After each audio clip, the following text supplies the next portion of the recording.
Bom dia, pessoal. Estão me ouvindo bem? Demorei a entrar, a plataforma estava instável, não estava conseguindo acessar. Estão me ouvindo bem, então? Na hora que eu clicava, não ficava tente novamente, tente novamente. Estão me ouvindo, meus amores? Dá aí um joinha aí.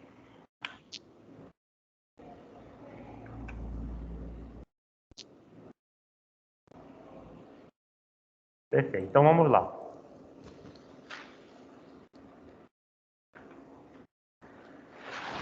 Vamos encerrar hoje o capítulo, né? Se vocês estiverem com o livro. Na aula passada nós falamos sobre estrutura fundiária, foi?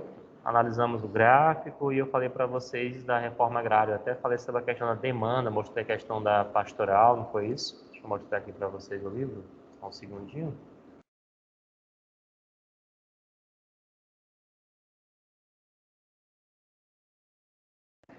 A gente foi até essa parte aqui, ó,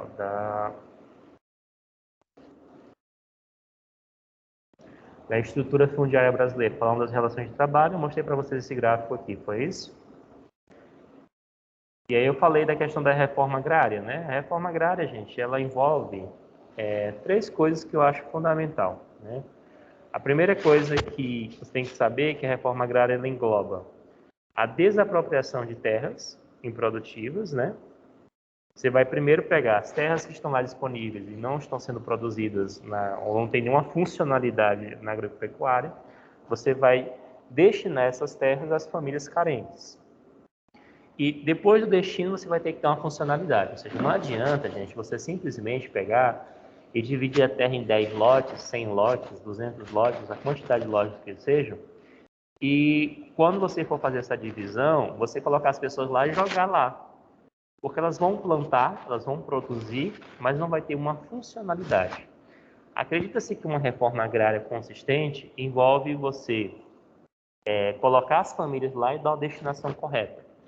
Um exemplo simples, você pode destinar as pessoas para um determinado local, dividir essas terras e recomendar a plantação de determinados produtos. Imagine que você tem ali na zona rural de Picos ou de Oeiras, essas famílias foram lá assentadas. Aí você combina com elas, vão produzir tomate, pimentão, produtos, aí a prefeitura compra e coloca, por exemplo, na merenda escolar, um alimento orgânico mais saudável. Então você tem que dar uma funcionalidade. Quando nós pegamos esse gráfico aqui, o que nós percebemos a partir deles? Essa questão dos assentamentos, eles aumentaram ou diminuíram de 95 para cá? Considerando que 2019 é o primeiro semestre. E aí, houve um maior ou um menor número de assentamentos? Segundo se coloca aí.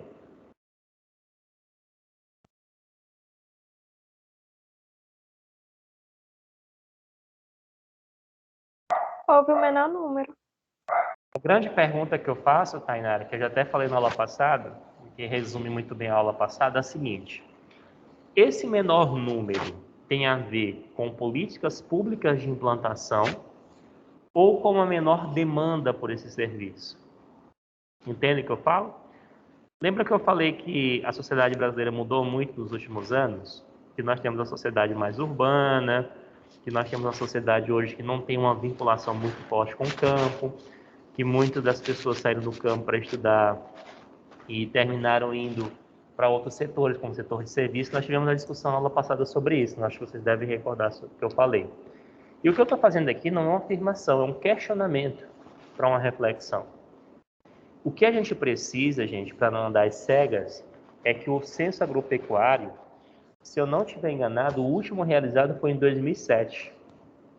Nós precisamos urgentemente não só fazer um censo demográfico geral, como é o que o IBGE faz, como nós precisamos fazer um censo agropecuário para saber se a reforma agrária ela é realmente viável ou não, se existe uma demanda por ela e como você faria essa adequação a cada contexto. Tudo bem? Alguma pergunta sobre reforma agrária? Aqui eu estou só meio que complementando as informações da aula anterior. Alguma dúvida, algum questionamento? Qualquer coisa vocês podem colocar no chat aí se não quiser falar, tá bom? Vamos então para o nosso último tópico, que é a agropecuária no Brasil e no mundo. Eu queria falar para vocês de dois grandes problemas que nós temos no campo, e para isso a gente vai comparar a página 57, só diminuir aqui,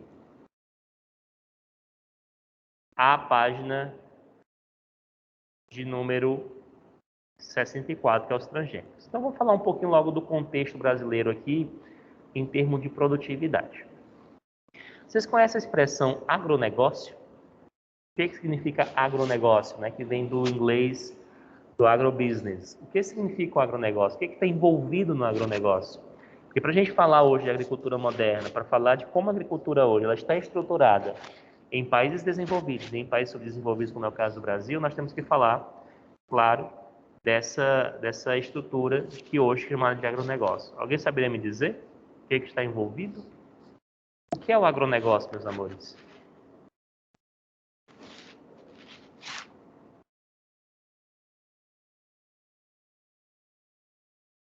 O que é o agronegócio? A comercialização de produtos vem da agricultura? Sim. Mas você sabe o que está envolvido no agronegócio, Matheus? O que está incluso? Será que é só a plantação em si? Ou existe algo mais? O que vocês imaginam que seja? Agricultura e pecuária? Também, mas existe uma série de coisas que eu queria que vocês chamassem a atenção de vocês. Deixa eu dar aqui um exemplo para vocês, que aí nós já ganhamos tempo. O livro de vocês vai falar da participação que o agronegócio tem no Brasil. Deixa eu aumentar aqui o gráfico. Esse gráfico é na página 62, tá bom? Observe que nosso PIB, que é o Produto Interno Bruto, depende de 23,5%, ou seja, um quarto de nossa produção vem do agronegócio. No início do ano, o Brasil cresceu 1,5% graças ao agronegócio. E, neste final de ano, nós decaímos graças ao agronegócio. Isso, por quê, professor? O que tem uma coisa, vamos dizer assim, o que tem uma coisa a ver com outra? Explico para vocês. O agronegócio, ele envolve uma série de coisas. Como vocês podem observar aqui, quando eles consideram que 23,5% do agronegócio está incluso no PIB brasileiro, ele considera 12% de insumo, 27% de agroindústria, 30% de agropecuária e 31% de distribuição.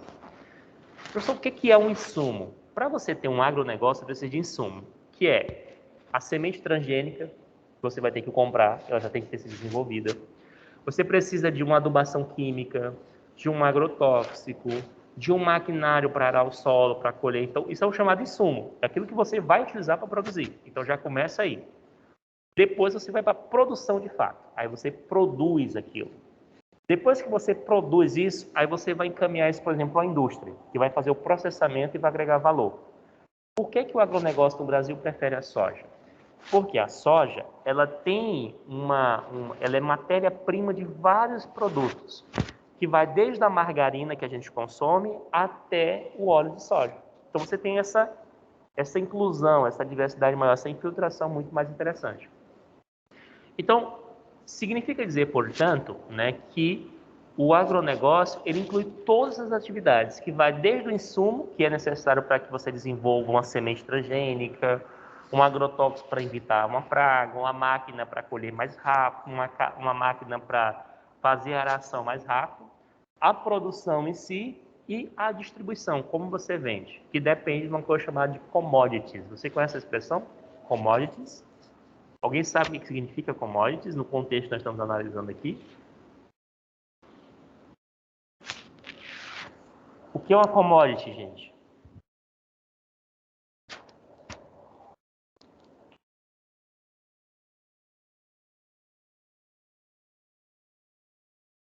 Eu já falei para vocês algumas vezes dela, não sei se vocês lembram, mas já falamos já. Não é a primeira vez que eu disse essa palavra.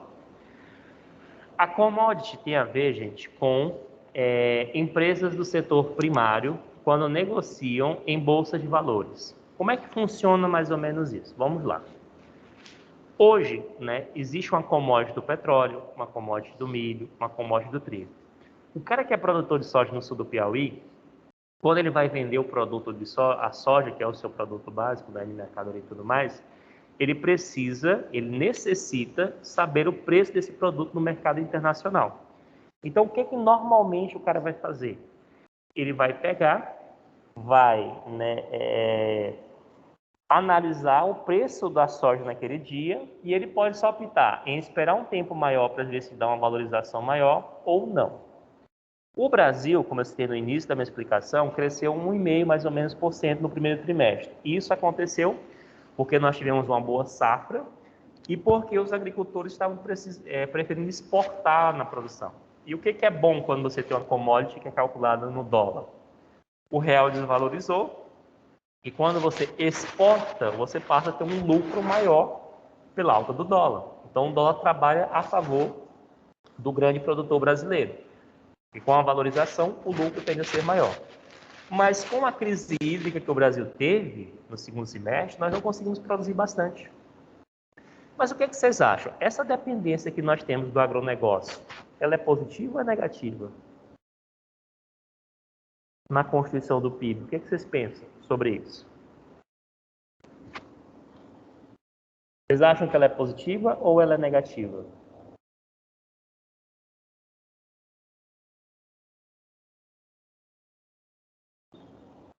E aí? Ela é positiva ou é negativa, amores? Meus amores, participem, a gente está distante um do outro, sabe? Meio-dia, perto da hora da comida. Acho que é negativo. Por quê, Matheus?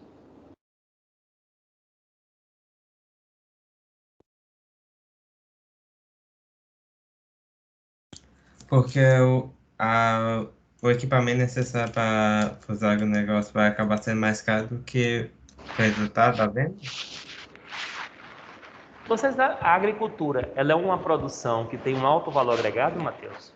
Tipo assim, gera uma grande lucratividade?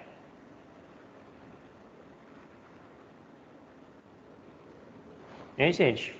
Não, não é alto. Você percebe que os países hoje que têm uma maior lucratividade, ó, os Estados Unidos, por exemplo, é um gigante na agricultura, né? Tem aqueles belgas americanos, a gente estuda no 8º ano.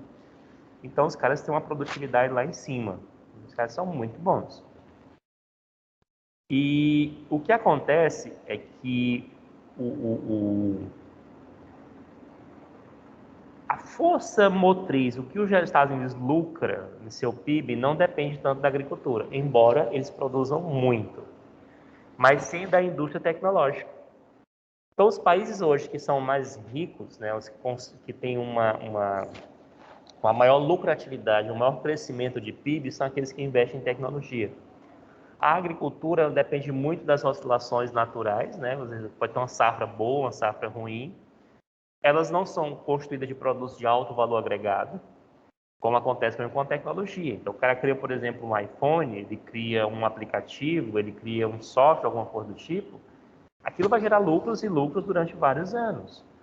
Então, normalmente os países que investem em tecnologia, ou que até pegam, por exemplo, uma semente transgênica e consegue desenvolver uma tecnologia muito bacana, eles conseguem ter uma lucratividade muito maior, né, do que os países como o Brasil. Então, essa dependência do setor primário brasileiro, ela é muito colonial ainda. Países ricos, países com alto nível de desenvolvimento, são países que têm uma infraestrutura muito maior de tecnologia ligada ao setor tecnológico do setor secundário. Perfeito? Alguma pergunta, alguma dúvida até o momento? Então vamos à frente. Dito isso, vamos fazer aquela comparação que eu falei com vocês. Nós temos aqui o gráficozinho de agrotóxico. Por que os agricultores usam agrotóxico, gente? Qual é a função do agrotóxico no campo? Qual é a funcionalidade dele no campo? Alguém sabe me dizer?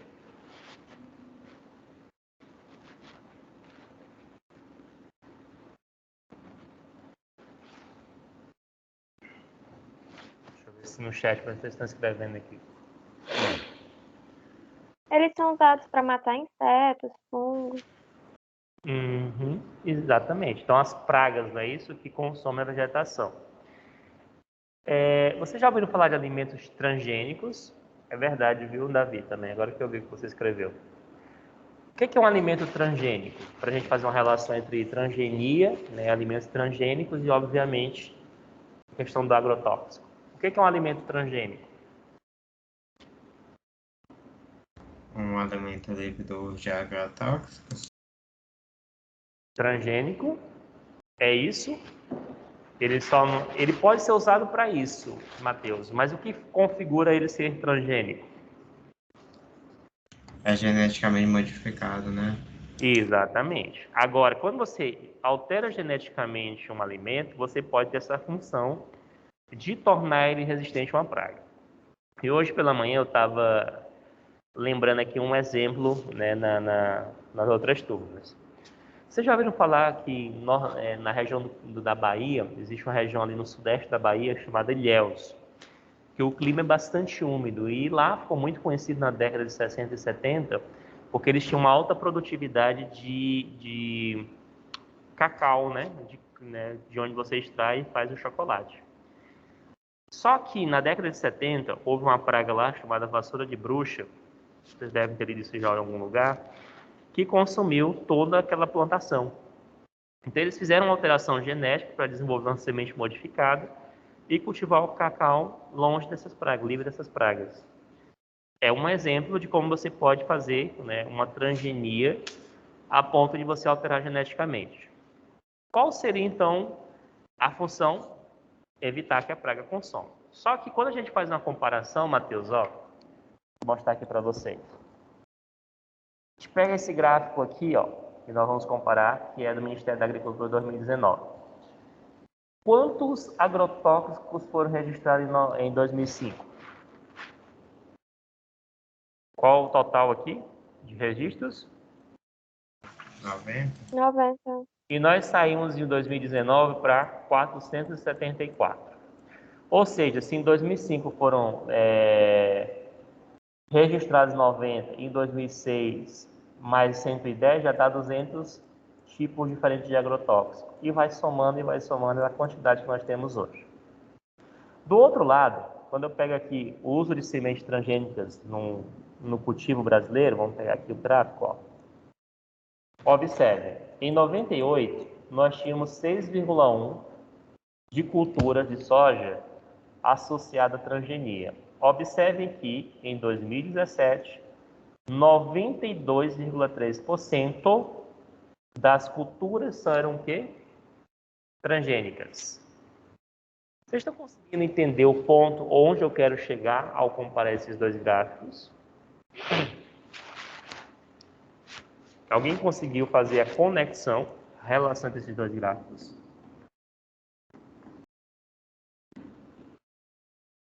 E aí? Pense um pouquinho. Qual seria a conexão dele?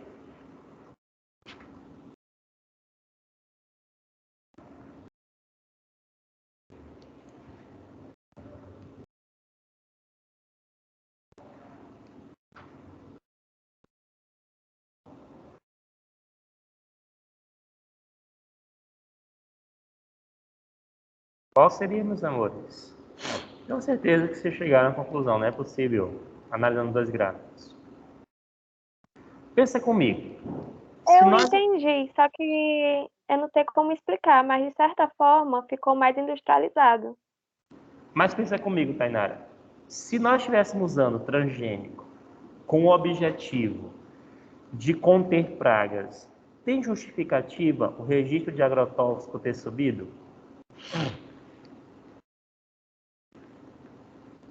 Entendeu a lógica? Não, entendi. Se a gente estivesse usando transgenia para algo benéfico, como por exemplo, evitar a disseminação de pragas, é claro que o número de registros de agrotóxicos não teriam crescido tanto. Se, por um lado, nós temos aumentado o uso de agrotóxico e de transgenia, significa que a alteração genética ultimamente não tem sido feita para evitar pragas. Então, provavelmente para ter uma produção maior. Porque, veja comigo, se você pega, por exemplo, um milho e você altera ele geneticamente, a ponto dele, por exemplo, maturar em 4 meses, você tem 3 safras por ano.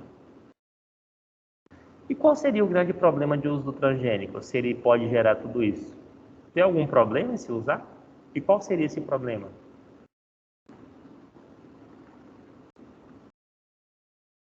O o desgaste do solo, que acaba ficando sem nutrientes?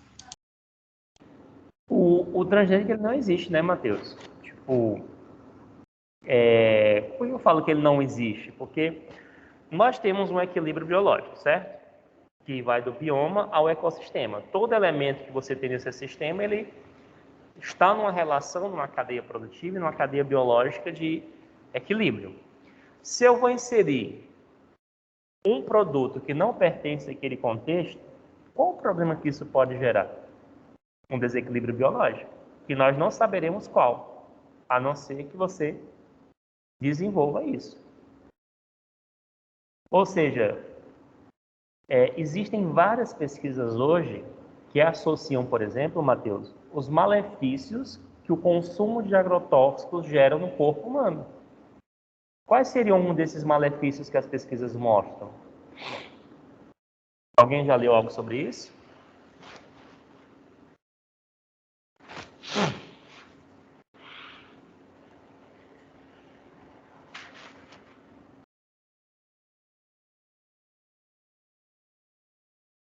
Qual seria um desses malefícios? Eu sei de irritação na pele e vômitos, mas só isso mesmo. E até câncer. Até câncer, que pode estar associado à questão do consumo. É claro que muitas dessas pesquisas são boicotadas por essas grandes empresas que desenvolvem essas sementes, né? Qual é o sentido delas permitirem que as pessoas tenham acesso a esse tipo de informação? Eu vejo assim um ramo pet, né? Você vê que a maior das partes das rações que nós temos consumido hoje, os animais consomem, elas são transgênicas. Elas têm aquele símbolozinho, não sei se vocês já viram, que é esse aqui, ó. Né? Isso aqui é uma lei, né? Que é uma lei que ela tornou obrigatório a exibir, né, esse símbolo aqui quando o alimento ele for transgênico. Então você tem como opção, né, como consumidor, comprar ou não o produto. Agora veja também o outro lado, né? A gente hoje, para evitar o consumo e os malefícios de um alimento transgênico, a gente tem adotado o consumo de alimentos orgânicos. O livro coloca lá, como o cultivo orgânico, fala de uma série de vantagens que o cultivo orgânico possui. Mas nós temos que também ser sinceros e mostrar que existem também desvantagens. Porque quando você vai consumir o produto orgânico, você tem que esperar a maturação natural dele. E às vezes a maturação é 8 meses, é 7 meses, e o cara vai ter só uma safra por ano. Então a produção dele vai diminuir, logicamente que ele vai ter que aumentar o preço desse produto. É por isso que os alimentos orgânicos são mais caros. E o que isso tem gerado em muitos países é que para você aumentar a produção, já que você não pode usar a mesma terra para ter 2 safras por ano, por exemplo, seria desmatar mais. Então, o consumo de alimentos orgânicos terminou impactando mais em termos de desmatamento. Então, você tem sempre que analisar o lado positivo e o lado negativo de cada cultivo, de cada produtividade. Alguma dúvida, alguma pergunta? Não, né? Deixa eu falar para vocês aqui de um tema que é cobrado muito no Enem, já que a gente está falando de Brasil. Deixa eu abrir aqui só um segundinho. Por aqui que esse Windows 11 aqui ainda estou meio que apanhando muito. Atualizei antes de ontem. Já achei. Professor, Oi. eu tenho uma dúvida. Os agrotóxicos, eles vão afetar a fruta? Tipo, tirar um pouco dos nutrientes dela? É mais fácil contaminá-las, né? Porque o agrotóxico não deixa de ser, Tainara, um veneno. Né? A pergunta é se até que ponto esse veneno que é jogado sobre a plantação vai ser absorvido pelas folhas ou pelas plantas em si e vai contaminar a parte do produto que você vai consumir. Eu vi uma vez uma menina falando, Tainara, que foi fazer uma pesquisa, ela fazia pesquisar alimentos no IFT ali, e a professora passou um trabalho de fiscalizar a produção, e ela disse que foi numa fazenda lá que o cara plantava feijão. Sabe o que ele estava fazendo? Ele pegava o saco seco do agrotóxico e enchia com o feijão que ele iria vender. E ela achou aquilo um absurdo. Já imaginou um saco que tinha veneno dentro, você armazenar o feijão? Aí ele falou, ele disse, mas por que você faz? Não, porque não dá bicho. Disse, mas lógico, o bicho não é retardado, ele não vai comer veneno, tá ligado? Então, assim, ele não vai consumir aquilo ali. E isso gerou, assim, até que ponto nós consumimos no nosso alimento o agrotóxico. Eu já vi algumas técnicas, sobretudo com iodo, que a pessoa pode diminuir essa contaminação, extrair os agrotóxicos que são usados na plantação. Mas o efeito direto seria que ele fica na planta, né? Se você vai comer um vegetal que ele tem, não passa por uma mínima limpeza, um processo de limpeza específico, isso pode gerar, sim, um consumo de um veneno, né? Se não passar por uma certa higienização ou a indústria que vai processar o alimento não o fizer incorretamente. Ok, Tainara? Entendi, obrigada. Mas, assim, é muito difícil, Tainara, mexer nisso aí, sabia? Porque o lobby dessas empresas que fabricam agrotóxicos é muito pesado. Então, às vezes, todo estudo que vai fazer uma relação e tudo mais, ele sofre um boicote muito forte. Vocês lembram que há uns 3 anos atrás a gente estava naquela era do óleo de coco, né? Que era o mais saudável, lembra? Alguém lembra disso aí? Que todo mundo queria comprar óleo de coco, o supermercado era até caríssimo, né? O óleo de coco, que não era saturado e tudo mais. Então, esse tipo de análise hoje é muito complicado no contexto, né, desse lobby que você tem de empresas, né? Só para vocês terem noção que eu estou falando do valor, para você desenvolver uma semente dessa transgênica, às vezes a empresa investe 400 milhões, 500 milhões em pesquisa. Porque ele tem que desenvolver a semente, às vezes ele vai testar, se for para diminuir a maturação, tem que plantar, esperar 4 meses, acompanhar todo o projeto. Se der certo, ok. Se não der, tem que mudar, alterar a semente de novo geneticamente, depois fazer um teste, esperar 4 meses. Então, às vezes leva décadas para você desenvolver uma atividade assim. E o custo, então, é muito elevado. E aí, imagina depois que alguém vai, pega o investimento que essa empresa fez, de 500 milhões para desenvolver uma semente transgênica, e associa o consumo dessa semente a, por exemplo, aumento de incidências de algum caso de doença de saúde ou que afeta o ser humano. Então, esse lobby eles é muito forte, viu, gente? Muito forte mesmo. E eu te falo, assim, muita coisa também carece de pesquisa para mostrar consistentemente o que é aquilo que nós vamos consumindo ao longo prazo, porque aí tem a questão do longo prazo, até que maneira o consumo desse agrotóxico ou do transgênico a longo prazo pode gerar um impacto na nossa saúde. Então, realmente carente, né? Alguns casos eu já vi de associar problemas aqueles que o Matheus falou, até câncer associados nesse consumo de transgênico. Ok? Deixa eu voltar aqui. Um tema que eu estava falando para vocês, deixa eu compartilhar a tela aqui do Pen, só um segundinho. Pronto. Olha só. Se nós pegássemos aqui o Brasil, eu já faço o Brasil feio no quadro, imagine aqui no pente, mas vamos lá. Bom, existe no Brasil aqui uma região que a gente chama de fronteira agrícola. E essa fronteira agrícola, ela está seguindo esse percurso aqui atualmente. Tanto é que a gente passou a usar a expressão, não sei se vocês já ouviram falar, de Pamapito ou Mapitoba, que é uma abreviação dos termos dos estados que sofreram expansão, das iniciais dos estados que sofreram com essa expansão. Pamapito, Bahia, Maranhão, Piauí, Tocantins, ou a inversão aqui, Maranhão, Piauí, Tocantins e Bahia. Não vai mudar os estados, mas muda a forma que você coloca, dependendo do autor. No sul do Brasil, nós tivemos ao longo da história um desenvolvimento de uma agricultura muito forte. Inicialmente, até o século XVIII, o sul ele foi ocupado pelos jesuítas, que construíram fazendas lá e catequizavam os índios. Quando houve o fim do tráfico negreiro no século XIX, os bandeirantes eram contratados para capturar os índios, né, e vendê-los como escravos. E eles sabiam que no sul do Brasil existiam essas fazendas jesuítas com os índios, abre aspas, né, mais domesticados, fecha aspas, e eles invadiram essas fazendas no sul do Brasil e foi se acabando essas fazendas jesuítas ao longo do tempo. Quando surge o comércio do charque, né, que no Nordeste a gente chama de jabá, que é a carne seca no Sudeste, eles começaram a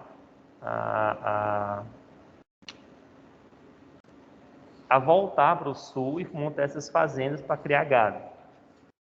E com a mecanização depois da Segunda Guerra Mundial, essa região se tornou uma das regiões mais modernas da agricultura brasileira. Só que com a modernização e com o desenvolvimento agrícola do sul, começou a ter uma especulação muito grande nessas terras, elas ficaram mais caras. E aí muitos agricultores venderam essas terras do sul e começaram a comprar terras aqui no centro-oeste, e expandiram do centro-oeste, chegando até os estados da Bahia, do Maranhão, do Piauí, do Tocantins. E tu observa que essa fronteira agrícola, ela teve uma limitação. De um lado, ela teve uma limitação porque aqui existia o clima semiárido, que inviabilizava a produção. Do outro, aqui tinha outra limitação. Que limitação era desse lado de cá? Qual era a limitação?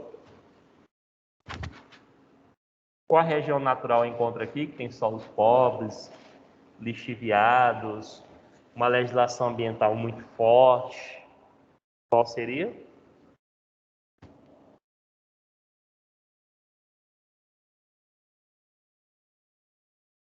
Ai, Deus meu.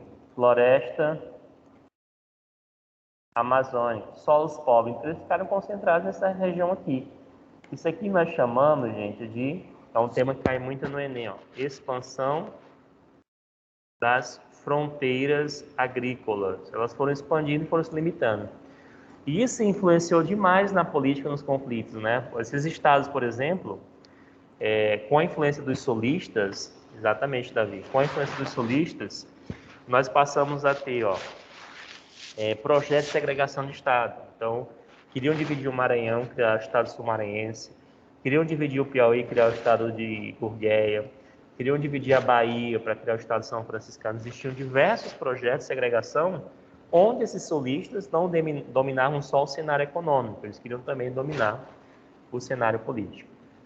E isso foi gerando, portanto, uma expansão e uma concentração desses estados. O único que não teve, vamos assim dizer, um projeto segregatório era o Tocantins, porque o Tocantins era um estado recente, ele é da Constituição de 88, então não tinha um porquê fazer esse tipo de expansão. Para encerrar a aula de hoje, gente, eu queria só falar um pouquinho sobre economia verde. E não só sobre a economia verde, mas sobre a Revolução Verde, para encerrar o capítulo. Eu ia pedir para alguém ler, mas eu realmente estou sabendo que ninguém vai ler, para falar, só o ano está difícil, mas não lê. Mas em resumo é o seguinte: esse cara que vocês estão vendo na foto, ele é inclusive um dos idealizadores e criadores da Revolução Verde da década de 70, e ele ganhou o prêmio Nobel da Paz em virtude disso. A Revolução Verde ela começa na década de 60 e 70, sobretudo 70, e em países como os Estados Unidos, por exemplo. O objetivo era criar técnicas que pudessem aumentar a produtividade no campo. Tinha um chamado pacote tecnológico. Sementes híbridas que podiam maturar mais rapidamente, na qualidade melhor. Uso de adubação química, tudo que o campo pudesse otimizar a sua produção. O objetivo era erradicar a fome, ou seja, uma maior produtividade permitiriam que as pessoas mais pobres tivessem acesso a esses alimentos. Essa era a ideia original. Porém, quando essas técnicas, esse pacote tecnológico foi lançado, percebeu-se que isso era inviável. Por que era inviável? Porque a tecnologia é algo caro, os pequenos produtores não teriam acesso. E isso fez com que os pequenos produtores não conseguissem competir com as grandes empresas. E pequenas e médias propriedades foram vendidas para grandes empresas. Isso gerou o quê? Uma concentração de terras e uma extrema desigualdade de distribuição de terras, porque as empresas começaram a comprar as menores para desenvolver a tecnologia que eles dispunham e que os demais não tinham acesso. A ideia de solidarizar, de distribuir essa tecnologia, de fornecer aos pequenos agricultores, ela não se cumpriu. Então, a Revolução Verde, ela tinha uma ideia na prática, e a prática foi diferente. Um cara que hoje trabalha dentro do que se projetava essa Revolução Verde é um cara chamado Bill Gates. Bill Gates hoje é um dos maiores filantropos que nós temos. E hoje ele vive, por exemplo, desenvolvendo sementes transgênicas para doar para os países africanos. Então, tu imagina o cara desenvolver uma semente, que não é barata, através de uma pesquisa que permita a maturação de um milho num contexto africano de clima semiárido com solo não muito fértil. Então, essa era a ideia original, né? Fornecer equipamentos, tecnologias, para que você tenha uma maior produtividade e que, quem sabe, né, uma melhor distribuição, uma melhor logística para que as pessoas não consigam passar fome. Acho que você já viu esse tipo de raciocínio, né? Como o Brasil, que é um país que tem uma alta produtividade agrícola, tem pessoas passando fome, né? Como é que se explica isso, entende? Politicamente falando. Então, as políticas públicas precisam ser implantadas e melhorar a qualidade de vida das pessoas. Há alguma pergunta, amor, que vocês queiram me fazer? Alguma dúvida que vocês queiram tirar? Não, senhor. E aí?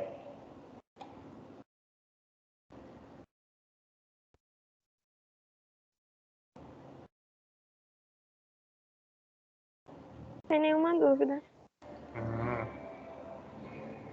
Ok, meus amores, pois a gente vai encerrar por aqui.